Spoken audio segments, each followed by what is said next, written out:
নমস্কার, আমি Sandipan Banerjee. Race sports ক্রিকেটে আপনাদের সবাইকে স্বাগত। এবং প্রথম ম্যাচে সেম এক্স্যাক্ট স্ক্রিপ্ট আমরা আজকে দেখলাম সেকেন্ড ওডিআই এখানে আর প্রেমাদাসা স্টেডিয়ামে। যদিও প্রথম ম্যাচটা ভারত কিন্তু হারেনি, আজকে কিন্তু হেরে গেল। বলবো মানে স্পিনের এগেনস্টে এই স্ট্রাগলটা দেখে কিন্তু খুব ডিসঅ্যাপয়েন্টিং লাগলো। আর দুটো ম্যাচই আমরা যেভাবে স্টার্ট পেয়েছিলাম, রোহিত শর্মা যেভাবে শুরু করেছিল, বলটা একটু পুরনো হওয়ার পর কিন্তু আমরা দেখলাম যে মানে আমাদের ব্যাটার্সরা they were like struggling as like a fish out of the water. মানে শ্রীলঙ্কার আজ হাসারাঙ্গা ছিল না, তাতেই এই অবস্থা। হাসারাঙ্গা থাকলে কি হতো?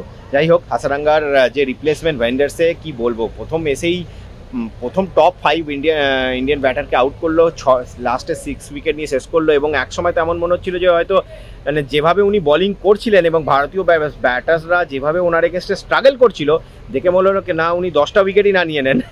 যাই হোক, চেজেবল স্কোর এখানে যতই হোক, যতই এখানে আন্ডার লাইট হোক, যতই শ্রীলঙ্কার স্পিনাররা এই উইকেটের কন্ডিশন সম্বন্ধে তাদের সব কিছু তারা জানুক, 240 chasable score, 97 for no loss. সেখান থেকে আপনি 240 করতে পারছেন না।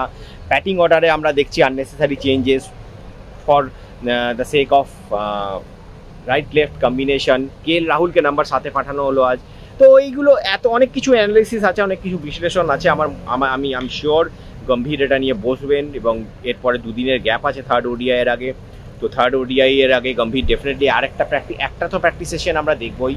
Most probably day after tomorrow সেই প্র্যাকটিস সেশনটা হবে এবং গম্ভীর বসবেন, পুরো ব্যাপারটাকে দেখবেন খতিয়ে। কেন গম্ভীর নিজের প্লেইং ডেজ আপনারা মনে রাখবেন কি, despite being N opener he was a very good player off spin.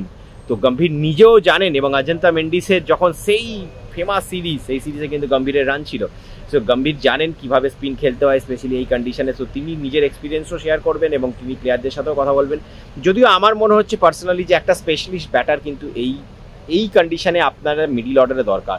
তো সেখানে শিবম দুবের জায়গায় ঋষভ পান্তের কিন্তু একটা জায়গা কিন্তু আজকেও আমি ভেবেছিলাম যে হয়তো ঋষভ পান্তকে খেলানো হবে, specially after what happen in the last game, but সেটা হলো না। দেখা যাক নেক্সট ম্যাচে হয় কিনা, সেদিকে আমার দেখতে থাকুন রেস স্পোর্টস এবং রেস স্পোর্টস ক্রিকেট। এই ইন্ডিয়া শ্রীলঙ্কা সিরিজের সমস্ত কাভারেজ নিয়ে আপনাদের সাথে আমি সন্দীপন ব্যানার্জি কলম্বোর আর প্রেমাদাসা স্টেডিয়াম থেকে যুক্ত হতে থাকবো। ধন্যবাদ।